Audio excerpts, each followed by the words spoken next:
What up, everybody, and welcome back to another episode of the Nerd Gen Report. I'm your host, Pablo, and joining me, as always, is Mr. Brian Schultz. As I was saying to Brian, there was a wrestler that made an impact with his entrance when he started his monologue. I think it was, I don't know, was his name Vader? Yeah, Big Van Vader. Yes. Back in the day, yeah. It's time! It's Vader time! In a couple of days, Brian and I will have seen Superman and would have put to rest all the concerns or add on to the growing concerns. Depends on what we see on that night. And I believe, Brian, we're going to go and do a show at 1 a.m. so that we can... Yeah, for you. It's harder for me. For me, I'm earlier than you, you. But yeah, so we're both part of the Prime premiere, kind of early access show. So we're going to get to see it on July 8th, and we agreed to record kind of right afterwards to get a first reaction, first take for this particular project. And we'll have to be careful. I think we'll do spoilers, but we'll give you warnings before we get into it, so you can kind of check off if you haven't seen it yet. Before I started setting up for the show, I read the article that you sent me from James Gunn, him saying some people will take offense at my new Superman. This is from The Times. In the UK. Yeah, it's a European publication. What were your thoughts, Brian? Because I read it. I get what he's saying. But at the same time, for example, I just saw a movie over the weekend, F1. I won't get into it too much, but I'll just say this. I was somewhere else, and I enjoyed where I was at. What did you think? So this interview I really liked because I thought they got at some things that the typical press tour did not. And I think they got him to say some other angles on superhero filmmaking and on Superman itself that I thought were pretty interesting, which is why I kind of sent it to you. And there's definitely an awareness, like he says in a quote here about how he came at Superman and DCU, where he says, and it sounds obvious to us as consumers, but it's interesting to hear a studio head say it. So he says, up until Iron Man, the only superheroes that made money were the big three: Batman, Superman, Spider-Man, and then X-Men. But then visual effects improved, so even though people thought Iron Man was a C-tier superhero, the film looked real, and it changed everything. And there were a few glory years when Marvel could put out anything and it would make $650 million. James was actually higher than that. But those days are gone. Now it has to be something that really grabs an audience. So there's the awareness of the fatigue before he starts down the path of this movie. And so then he starts to talk about some of the motivations, and the interviewer appears to be wanting him to talk about Superman as a political film. Like what are your politics? What messages or agendas are you trying to get into? And he sort of is dodging, but not dodging, where he says, quote, yes, it's about politics, but on another level, it's about morality. Do you never kill no matter what, which is what Superman believes, or do you have balance, as Lois believes? That I thought was interesting. It's really about their relationship and the way different opinions on basic moral beliefs can tear two people apart. But, Gunn says, laughing, there is also a flying dog in the film who wears a cape, end quote. I thought that was interesting that he threw in the kind of Lois as not just reporter antagonist, but that Lois as a person sees good and evil and sees the use of force fundamentally different than he does. Which is interesting. An interesting conversation I'm looking forward to seeing and hearing. So he dropped also in that interview sequence, which is one of our favorites from the trailers, where you get a couple seconds. That scene is apparently 10 minutes long, just so you know. And it is I think it's much more what he's talking about here. It's a global, political, moral discussion about the essence of Superman in the modern world, what it means, what it should mean. So I'm actually, when I heard that, I was like, oh, like it's like the Heat diner scene, but between Superman and Lois Lane. Like which I will gladly sit there for however long they want to have that, based upon what I've seen so far. So that seems like almost the backbone of the movie. Then there's an interesting paragraph. I'm going to quote the interviewer and then Gunn, which is about the politics. So the interviewer's lead to the paragraph is, before you say Superman has gone woke, interesting lead, this is all in Superman's lengthy history. So this is talking about Superman as immigrant, i.e. from another planet. And Gunn says, I mean, Superman is the story of America, an immigrant that came from other places, populated the country. But for me, it's mostly a story that says basic human kindness is a value and is something we have lost. Interviewer, I ask if he considered how differently the film might play in a blue state like New York or Kansas, where Kent grew up. Yes, it plays differently, Gunn admits, but it's about human kindness. And obviously there will be jerks out there who are just not kind and will take it as offensive just because it is about kindness. But screw them, end quote. What do you think about that? I think, Brian, he is speaking for those people who feel that way as well. And he's perhaps, like many of us, have dealt with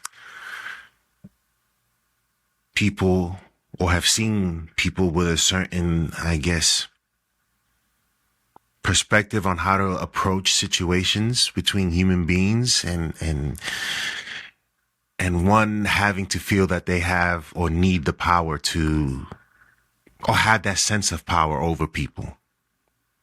And there's bullying. There's a whole bunch of things that he's sort of, I guess, motivated by.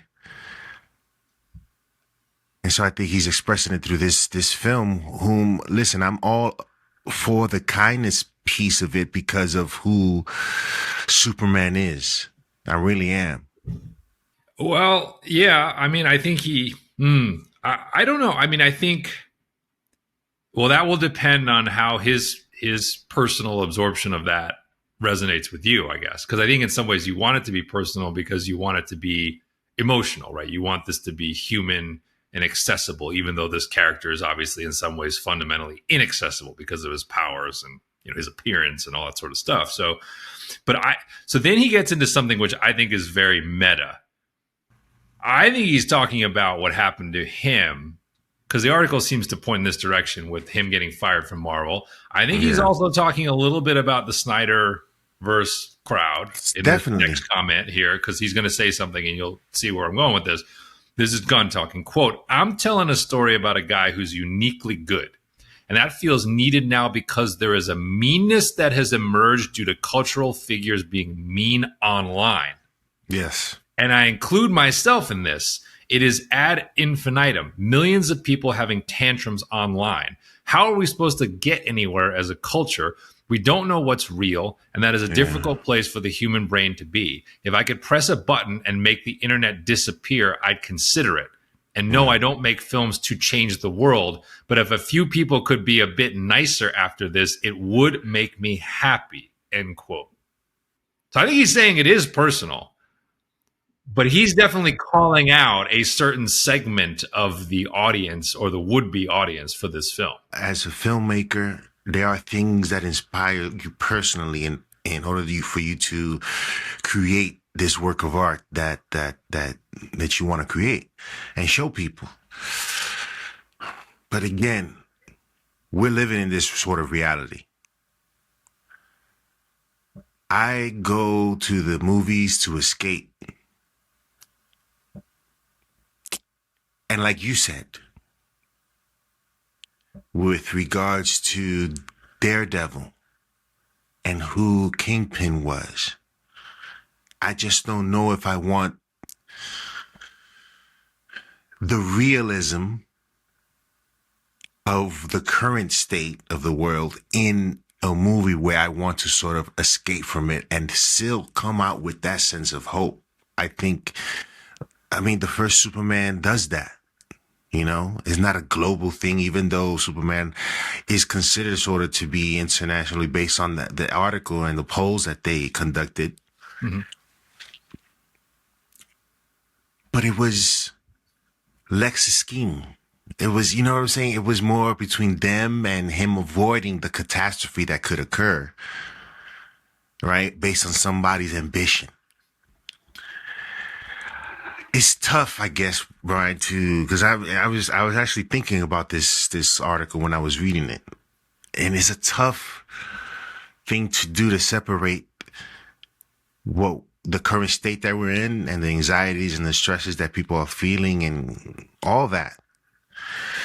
But when I go to see a movie, especially a superhero movie, where that kid calling out for Superman, he ain't coming, right? We don't live in that sort of world. But is that escapism aspect of it that I want to experience with a Superman film? I'm similar to you, and I think a lot of people, in the sense of, I think we do go to the movies to escape, with the exception of there are certain subjects where I think you go to learn and to specifically get under the hood, and you know that going in. You're like, okay, I'm here for lack of a better word, I'm here for the agenda, because I want to either hear my side or hear the other side. Superman's not like that. I mean, I think comic book movies as a whole are not like that. I kind of go back to, in some ways, not always, but I mean, the George Lucas mantra for Star Wars, don't forget it's for kids. Like, it's supposed to be entertaining. So I think what Gunn is saying here that's not clear is, did he construct the movie simply with kind of almost like a down home, old fashioned, I don't really care that all this is out there. This is who I see Superman to be from the comics.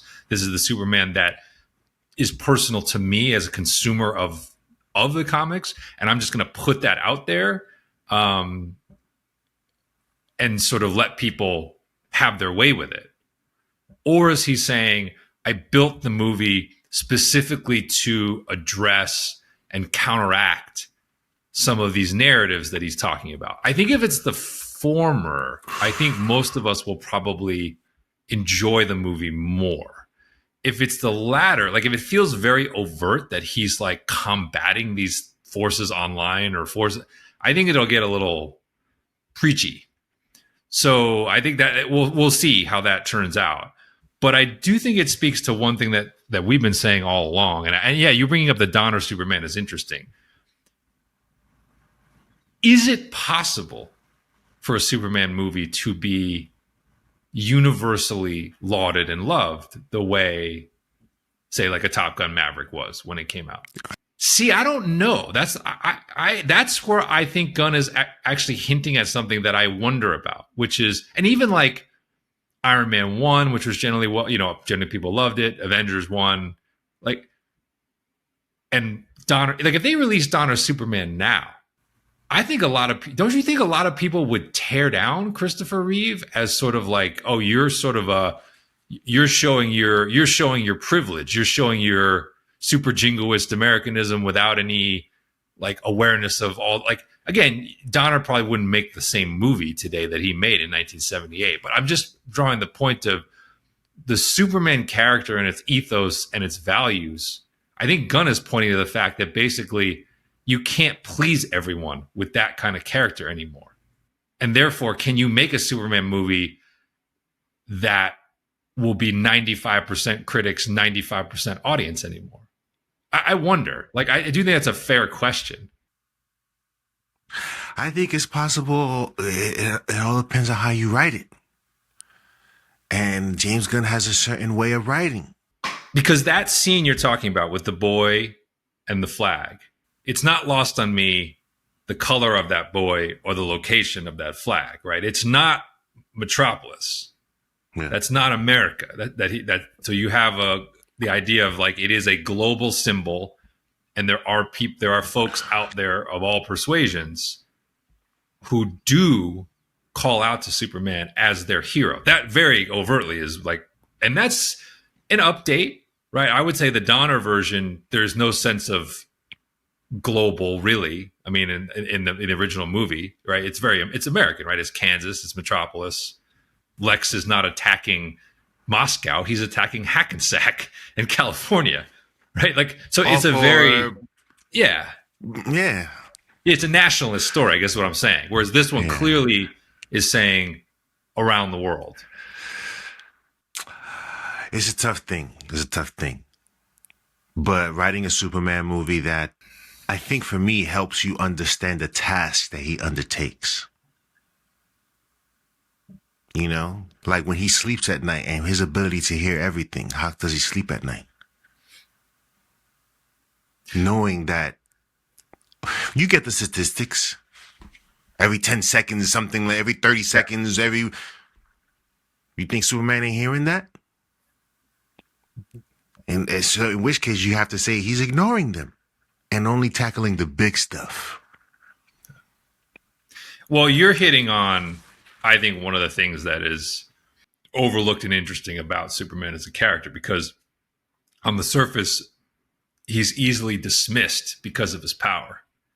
Oh, it's easy for you. You can fly. You can lift anything. You can see through anything. Like, exploration of, hey, wait a minute. Yes, he has all those things. Have you ever considered that they're not always a gift? That it is actually really hard to be him on a day-to-day basis. Then you start to think about, like, damn it, you're trying to sort of minimize because of all the power. Mm-hmm. But the decision, though, that's all of our lives, all of our individual lives are based on decisions that we make, and it can change from one moment to the next. And this dude has to live with that ability that, again, you have Superman talking to Lois, and Lois wanting to be with him, and him saying the statistics, giving her the statistics. She likes statistics, right? She needs the statistics for her reporting. He gives her some statistics. Yeah. And then he tells her, yo, how can you be so selfish, and flies away? That's crazy. That's a scene right there. Yeah. And then having to fight that urge that he wants to be with her too. But you know what I'm saying? There's that escape into this relationship. When mere mortals like us face as you say, decisions, and we second guess what we did versus what we could have done, there's always an uncertainty on our side of, could we have done the thing? Could we have done, like yes, in theory I could have tried that, but could I have actually accomplished it? He has to live with the fact that he knows he could have accomplished anything. So in any what if that he asks, he had the ability, the speed, the power. He could have actually accomplished the other node, the other path. And he then has to be like, okay, I didn't do that. I didn't actually do it. So you're right. I mean, I think Gunn's challenge, and in humanizing this character and sort of making him vulnerable without making him vulnerable all the time via kryptonite, is just that, is the dilemma of Superman. And that's why that 10-minute scene gives you a lot of hope based upon what we saw in the trailer, that they will be exploring a lot of that. Now, to Gunn's point, this is life imitating art or vice versa. And we've talked about this as a theme, and I think this is really going to come to a crescendo this week. There are a lot of people that want this movie to fail. A lot. Like, unusually high amounts of people want this movie to fail, to the point of what happened this past weekend. How is it that in a review embargo, a single review gets leaked that happens to savage the movie as the quote, I won't give you all the spoilers, but I'll just give you the tagline, the quote, final nail in the superhero genre coffin? How is it that leaks 1 week before this movie comes out, when that never happens with any other movie? Everybody wanting to be the first to do something quite opposite of the, I guess, hope people have for this film and the excitement. Somebody wants to be the Debbie Downer. They want to be remembered. Like, obviously, we get reactions all the time, but a full review trashing the movie just happens to leak days before the review embargo? Come on, man. That ain't no coincidence. That's people with agendas who don't want this movie to succeed. Yeah. And this is after we heard like the stuff with the Snyderverse people online saying like, hey, buy those tickets and then cancel them so it's harder to get seats. Like, come on, man. Like, what are we doing here? But that's why I also wonder when the reviews come out. On the one hand, I think reviews are important for they are important for the film's box office. I would never, especially for a film like this. And James Gunn historically has had the ear of critics with what he's done. I am expecting the critic score to be lower for this than most of his other work because of what I just said. Because because I think Superman inherently will be off-putting to some critics to the point where they just will give it a negative review no matter what. My point is, I think it will be less conclusive. I think when they lift this, I kind of feel like if it's 65% or higher, I think it probably says Gunn has made something that's more universally entertaining. If it gets to 80, I think he's probably pulled off a miracle. But I am kind of expecting it's going to be like, Man of Steel was 56 back in the day. And I think it's a better movie than 56. But I think 56 is kind of representative of what Superman as a character is to a lot of people. It's kind of 50-50, like whether you like this character or you don't. So I would not be shocked if this movie was like in that 55 to 60% range. And the people who really like it are massive defenders of it. And the people who don't like it are like, I'm offended, as James Gunn said. And I think it will say nothing for how you and I will process it. Yeah. What else? I would say there was one other thing that's come out in the buzz, which was not necessarily negative, but I think it was I'm fascinated to see if this is true, how this turns out. I have read on multiple occasions that the style and approach to this movie echoes closest to episodes of Superman the Animated Series. That basically you are watching big screen live action versions of Superman the Animated Series. Okay.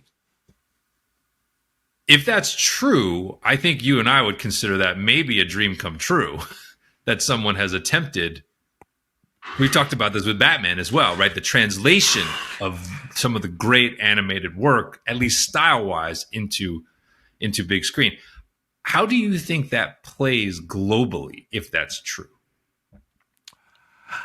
I don't know. I don't know, really. Because, globally, I think animation is something globally, people are interested in. Right?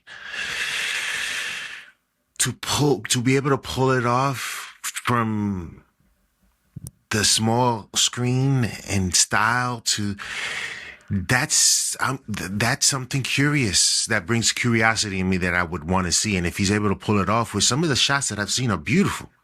So we'll see. Yeah. I can't say anything negative.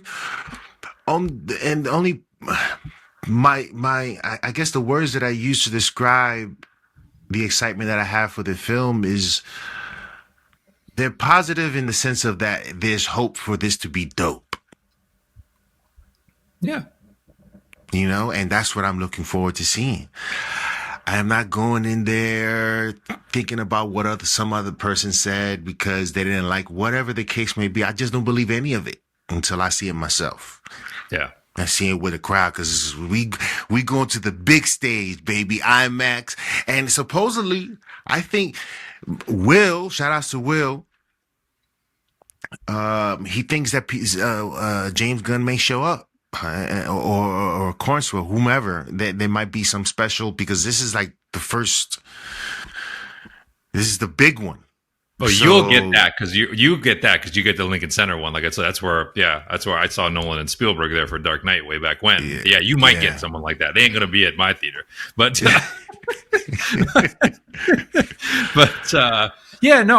think that's right. I'm nervous. There's stuff I see in the trailer. We've talked about it. Nicholas Holt's voice, like the amount of characters. There's stuff in here that Crypto. There's stuff in here where we're kind of like, we'll see. TBD. Yeah. But if he went for, hey, I want this to look and feel like All-Star Superman the comic or Superman the animated series, if that was the swing he took, it's a valid swing. We've asked for it. So if it doesn't play, then it doesn't play. And there's a lot of rumors going around about box office. I've seen, this one. So I think for this one, we've been talking about tracking, but what we're seeing.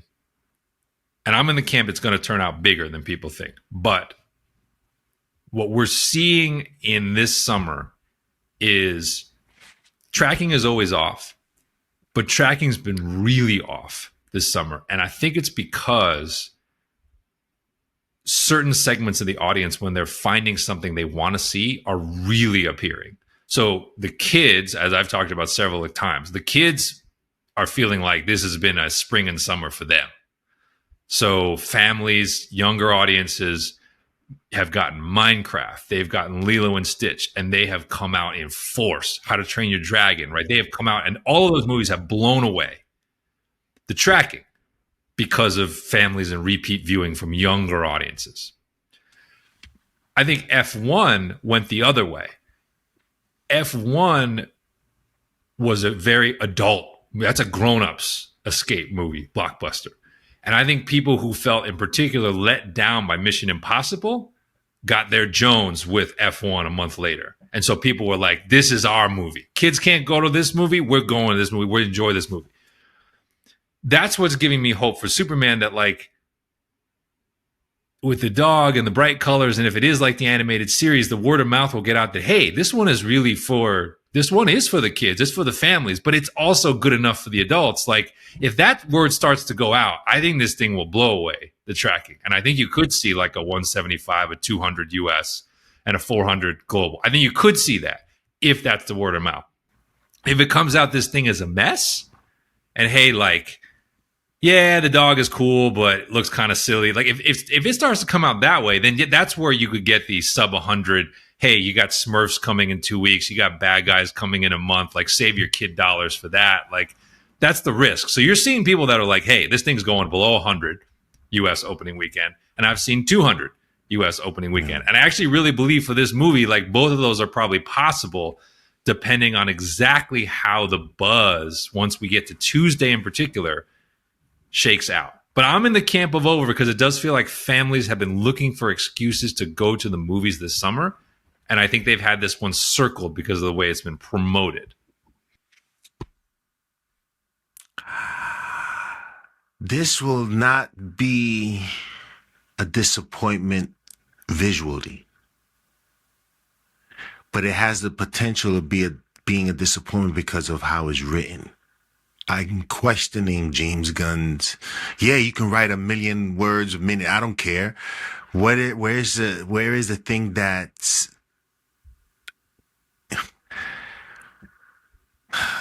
isn't? I don't know, Brian, because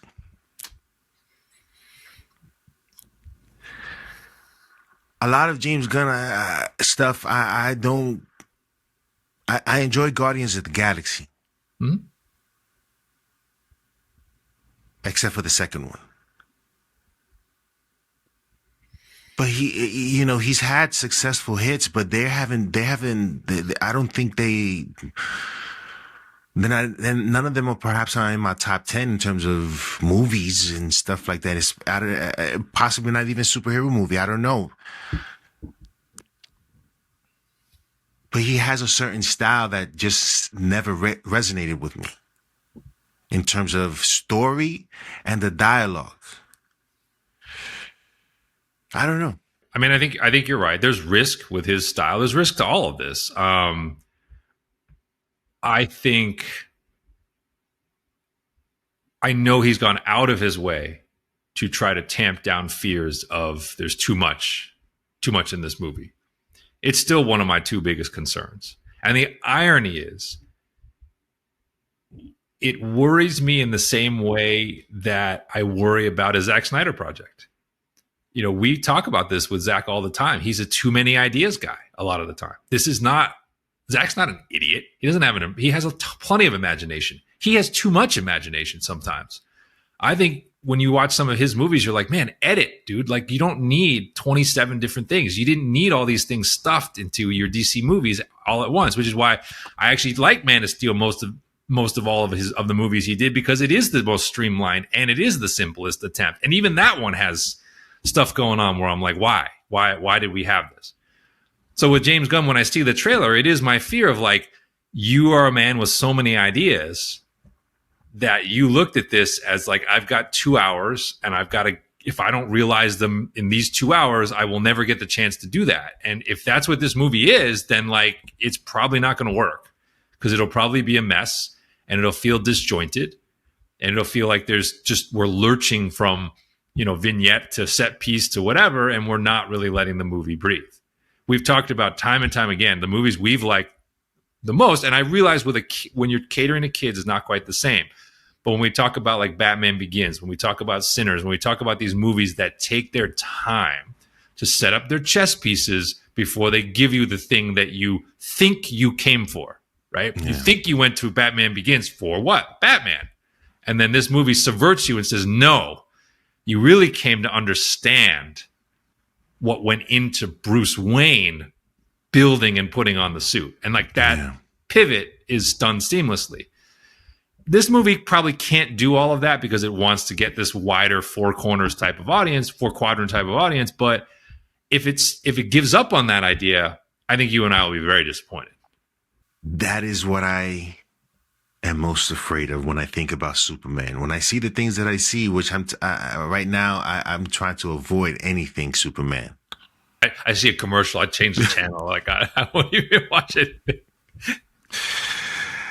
So we'll see, man. I will say that last trailer, which gave away too much, but I have now seen it on an IMAX screen twice since it came out. It looks good. Like on the giant screen, those effects look good. Like the sense of him flying at that speed when you're like in that screen that big is like something else. Yeah, man. Let's see, man. Let's see. It's almost here. Let us know in the comment section below. Where is your excitement level for this movie? It comes out for us, it comes out for Prime members. And whoever was able to purchase a ticket will be releasing on Tuesday, July 8th. And we're going to be doing a show immediately after that. I'm still deciding whether or not we want to do it live, because not a lot of people would have seen it. And I don't want to be, how would I say, spoilerish by mistake. You know what I'm saying? Yeah, we got to give a lot of warnings. We do a non-spoiler section and then give you a lot of warnings before we start talking about. Yeah. But yeah, let us know in the comment section below. Remember to hit that like and subscribe, and share with other people who are into this sort of conversation. And we'll see you next time on another Gem Report.